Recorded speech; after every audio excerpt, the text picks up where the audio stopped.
leadership and his commitment to peace through strength, Iran's nuclear ambitions have been obliterated. Many presidents have dreamed of delivering the final blow to Iran's nuclear program, and none could until President Trump. The operation President Trump planned was bold and it was brilliant, showing the world that American deterrence is back. When this president speaks, the world should listen. And the U.S. military, we can back it up. The most powerful military the world has ever known. No other country on planet Earth could have conducted the operation that the chairman is going to outline this morning. Not even close. Just like Soleimani found out in the first term, Iran found out when POTUS says 60 days that he seeks peace and negotiation, he means 60 days of peace and negotiation. Otherwise, that nuclear program, that nuclear capability will not exist. He meant it. This is not the previous administration. The President Trump said no nukes. He seeks peace, and Iran should take that path. He sent out a truth last night saying this: any retaliation by Iran against the United States of America will be met with force far greater than what was witnessed tonight. Signed, the President of the United States, Donald J. Trump. Iran would be smart to heed those words. He's said it before, and he means it. I want to give recognition to the Chairman of the Joint Chiefs of Staff, the Joint Staff, General Eric Kurilla at CENTCOM, who did a phenomenal job, he and his staff, all of CENTCOM. Policy across the board. This was a joint effort, and across the Pentagon effort. I want to recognize the pilots who flew those bombers, who flew those fighters, who flew those refuelers, warriors. I want to recognize the sailors on those destroyers, in those subs, on those carriers, warriors, all of them. I want to recognize our soldiers doing air defense, base defense, QRF, warriors, all of them. Every American involved in this operation performed flawlessly. And I want to give recognition to our allies in Israel as well. This is a plan that took months and weeks of positioning and preparation so that we could be ready when the President of the United States called. It took a great deal of precision. It involved misdirection and the highest of operational security. Our B-2s went in and out of downtown Tehran, of these nuclear sites, in and out and back without the world knowing at all. In that way, it was historic. A strike that included the longest B-2 Spirit bomber mission since 2001 and the first operational employment of the MOP, a massive ordnance penetrator. The mission demonstrated to the world the level of joint and allied integration that speak to the strength of our alliance and our joint forces. As President Trump has stated, the United States does not seek war. But let me be clear. We will act swiftly and decisively when our people, our partners, or our interests are threatened. Iran should listen to the President of the United States and know that he means it, every word. I want to give congratulations to our Commander-in-Chief. It was an honor to watch him lead last night and throughout, and to our great American warriors on this successful operation. God bless our troops. God bless America. And we give glory to God for his providence and continue to ask for his protection. I turn it over now to the chairman for specifics. Thank you, Mr. Secretary. Thanks for recognizing all of our folks out there doing our nation's work, and nice to see everybody on this early Sunday morning. Last night, on the President's orders, U.S. Central Command, under the command of General Eric Kurilla, executed Operation Midnight Hammer, a deliberate and precise strike against 3 Iranian nuclear facilities. This was a complex and high-risk mission carried out with exceptional skill and discipline by our joint force. I want to thank every service member, planner, operator that made this mission possible. Their actions reflect the highest standards of the United States Armed Forces.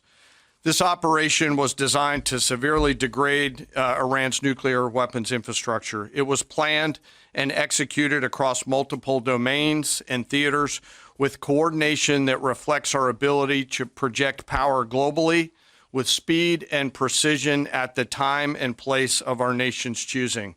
This was a highly classified mission with very few people in Washington knowing the timing or nature of this plan. I'll refer you to the graphic on the side as I walk you through some of the operational details. At midnight Friday into Saturday morning, a large B-2 strike package comprised of bombers launched from the continental United States. As part of a plan to maintain tactical surprise, part of the package proceeded to the west and into the Pacific as a decoy, a deception effort known only to an extremely small number of planners and key leaders here in Washington and in Tampa. The main strike package, comprised of 7 B-2 Spirit bombers, each with 2 crew members, proceeded quietly to the east with minimal communications. Throughout the 18-hour flight into the target area, the aircraft completed multiple in-flight refuelings. Once over land, the B-2s linked up with escort and support aircraft in a complex, tightly timed maneuver requiring exact synchronization across multiple platforms in a narrow piece of airspace, all done with minimal communications. This type of integration is exactly what our joint force does better than anyone else in the world.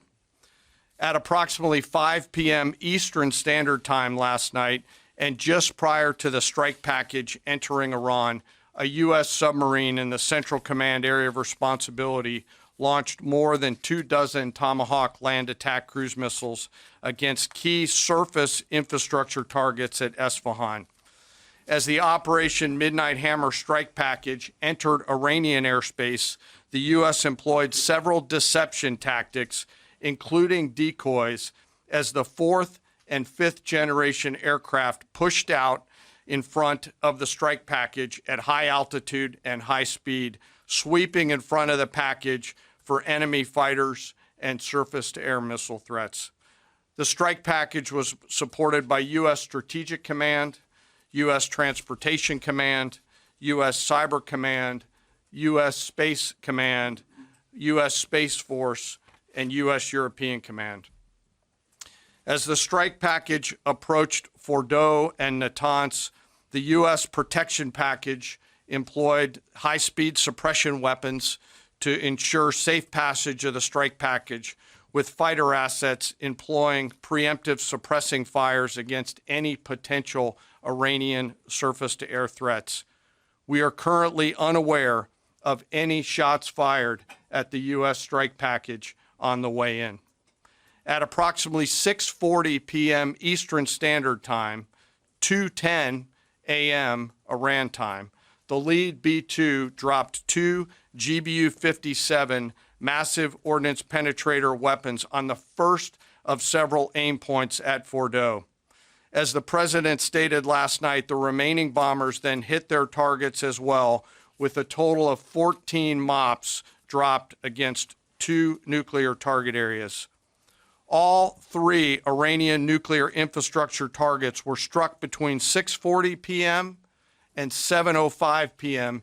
Eastern Time. Again, that's about 2:10 in the morning local time in Iran, with the Tomahawk missiles being the last to strike at Isfahan to ensure we retain the element of surprise throughout the operation. Following weapons release, the Midnight Hammer strike package exited Iranian airspace and the package began its return home. We are unaware of any shots fired at the package on the way out. Iran's fighters did not fly, and it appears that Iran's surface-to-air missile systems did not see us. Throughout the mission, we retained the element of surprise. In total, U.S. forces employed approximately 75 precision-guided weapons during this operation. This included, as the president stated last night, 14 30,000-pound GBU-57 massive ordnance penetrators, marking the first ever operational use of this weapon. I know that battle damage is of great interest. Final battle damage will take some time, but initial battle damage assessments indicate that all three sites sustained extremely severe damage and destruction.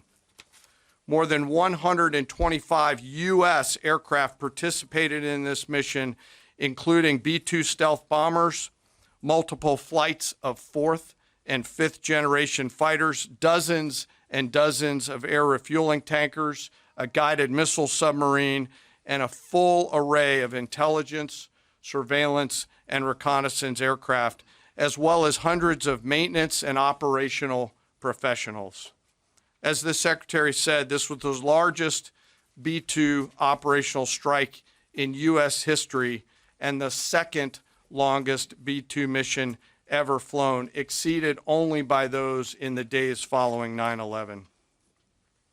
Well prior to the strike, General Kurilla elevated force protection measures across the region, especially in Iraq, Syria, and the Gulf.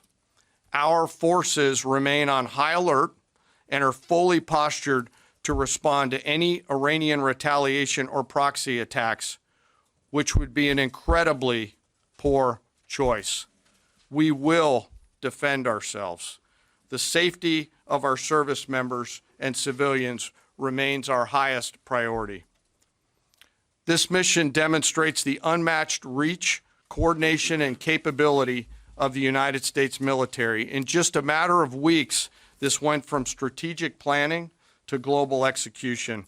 This operation underscores the unmatched capabilities and global reach of the United States military.